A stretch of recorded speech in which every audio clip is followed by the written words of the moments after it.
दशैं बढ्दो बसाइसराइसँगै अहिले यो ठाउँ एकदमै बिरानो भएको छ। यो अर्घाँचीको छत्रदेव छ, किसानको एउटा बुढापोखरा भनेर अवस्थित रहेको ठाउँ हो।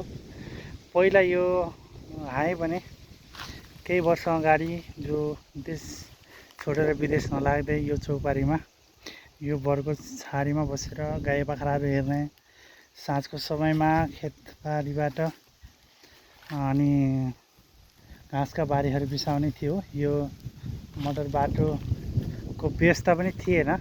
अहिले यो बाटोमा पुरा व्यवस्थित बनेको छ। मोटर बाटोहरू, बाइकहरू र ट्र्याक्टरसम्म चल्ने व्यवस्था बनेको छ। एउटा गाउँपालिकाले, वडाले यसलाई बजेट पनि विनियोजन गरेको छ। तर यहाँको एउटा विडम्बना या दुःखद कुरा भन्नुपर्छ, जसै पनि यहाँ अहिले एकदमै चौबारीहरूको हालत देख्न सक्नुहुन्छ र ठाँटी पौवाहरू यो जीर्ण अवस्थामा गएका छन् र बढ्दो बसाइसराइसँगै यी ठाउँहरूले एउटा मानव बस्ती खोजिरहेको आभास भएको छ। पक्कै पनि थाहा छैन, कोही आगामी पुस्ताहरू फेरि यो चौतारोलाई माया गर्न फर्किने छ या यी चौताराहरू यत्तिकै बिलाएर एउटा कथामा व्यवस्थित हुनेछन्, यो भनी समयलाई कुर्नै पर्नेछ। दर्शकबिन, अहिलेलाई भने मैले यो भिडियो तपाईँहरूलाई यो बेसीको फाँट जो देखिन्छ यो बेसीको फाँट हो।